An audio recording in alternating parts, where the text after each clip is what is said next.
Today I'm going to be showing you how to do a power steering pump replacement on a 2011 Honda Accord.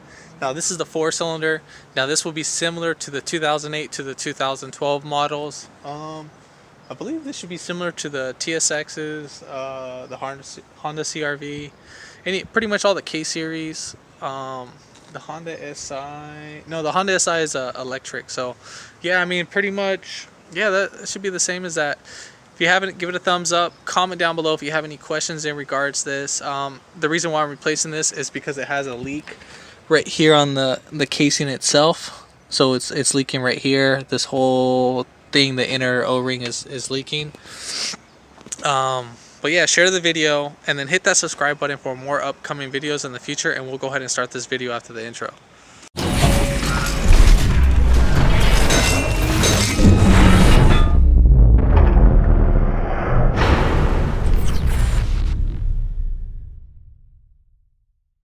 Alright, so pretty much what we're going to be needing is 14 millimeters. The belt tensioner is going to be at 14, so right here, right under the power steering pump, there will be a pulley. That's going to be the tensioner pulley. And then we're going to have one and then two bolts that are going to be holding in the power steering pump. And then we're going to have two 10s right here. And then there's going to be one 10 millimeter. Now some of the power steering pumps that you get actually come with this installed. They don't like you messing with this because of the O-ring. And then you would basically use your pliers to clamp this down and then wiggle this right out. Now basically what we can do is just to preserve the power steering fluid. We can get like a little cup or something, unless if you want to put in new fluid. If you wanted to do like a power steering flush, now would be the perfect time to do this. Now I already made a video on how to do the power steering flush. You can check that up on my other videos. So yeah, I mean pretty much we're gonna go ahead and release the tension on the belt. We can move the reservoir. I would use a short stubby socket, 14 millimeter, 6-point. Make sure it's 6-point and not 12-point. And release the tension, and then once you release the tension, obviously the ratchet might get stuck against this bracket, so just be warned of that. And then to release this reservoir, there's a little tab right here. Just pull that back with your thumb, or you can just pull it right out, and then this will just kind of give us a little flexibility room right there, so we can move that out the way, so that helps out. And then basically as you're working on this, I would recommend to put a rag over the alternator. So we'll just set this right here, just so if any fluid leaks over, that the rag will catch most of it. Make sure it's tucked in there pretty well, because you don't want that getting full with power steering fluid, because you will mess that up. So we're gonna go ahead and start with the belt release. So again, that's a 14 millimeter.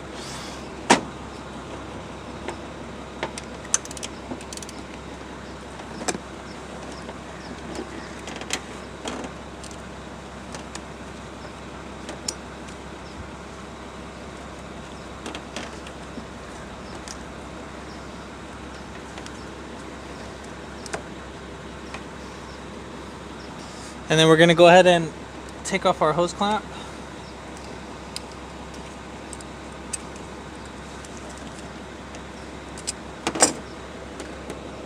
So when taking this off, I'm just going to try to have a little bowl or something to catch it. You can use a cup.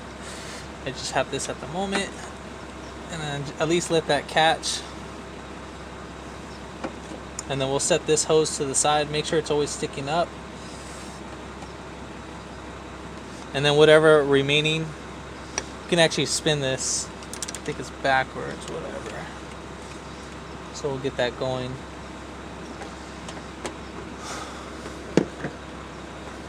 And then I'm going to be using the 14 stubby socket with the 3-edge extension.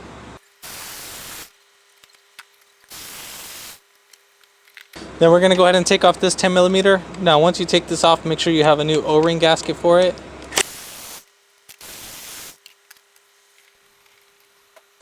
Alright, so here's our new pump. One thing I did forgot to mention in the video, before installing the new pump, I would recommend to do it with your old pump, is flush out the whole system so that you have new fluid in the system.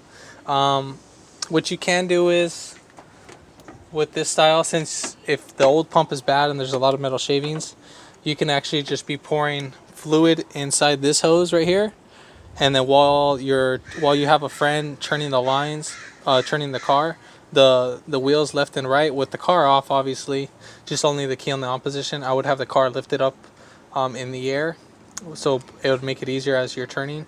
And then basically this will be the return line, and you would have fluid coming out. So just whatever debris is coming out, so you don't void the warranty on your new pump.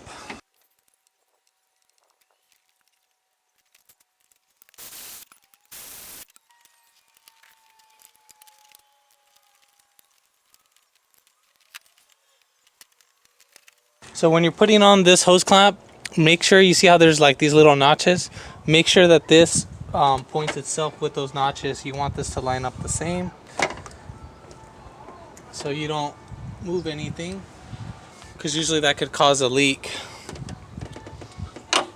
And then obviously we're going to go ahead and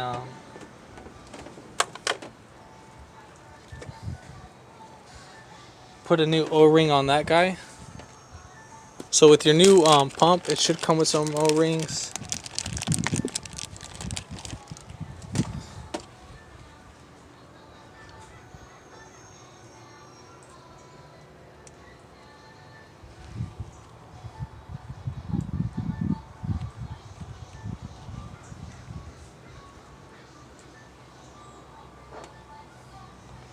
Then clean up your area so that's nice and clean.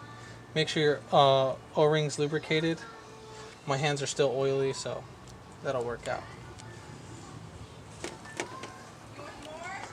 And then we'll set this guy in. So as you're putting this guy in, you need to spin it back and forth.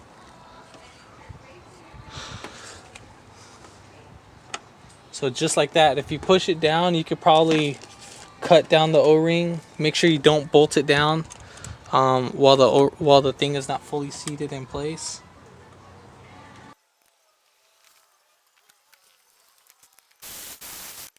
So after you're done doing the pump install, what you're going to go ahead and do is you're going to be turning the wheels left and right.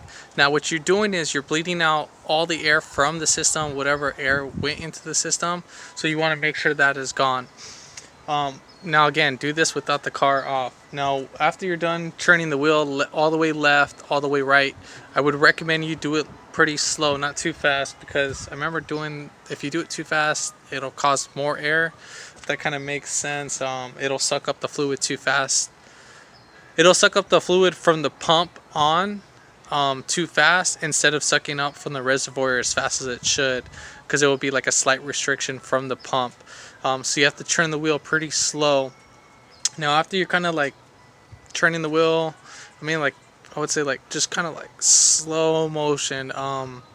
Don't turn it too fast, because if you do turn it too fast, then you're just going to cause more air pockets. This is just out of experience, and I want to share my experience with you guys so you don't mess up anything. Now I do have a video on how to bleed or how to flush out the system. That would be kind of the same thing as bleeding out the system. But after you get it all flushed out, start the car. Do not turn the wheel yet. Give it about maybe about a minute after the car's running, and after about a minute, then I would start turning the wheel all the way left, all the way right. Inspect it, make sure no fluid is leaking, and if there is, then correct that mistake. Now if you're still getting like a growling sound, either you still have air in the system, or maybe one of the O-rings is bad. So just keep in mind that. If you have any questions, just comment down below. I'd be more than happy to answer your questions. Give it a thumbs up, and then share the video for other people to know, and then hit that subscribe button for more upcoming videos in the future. And thanks for watching.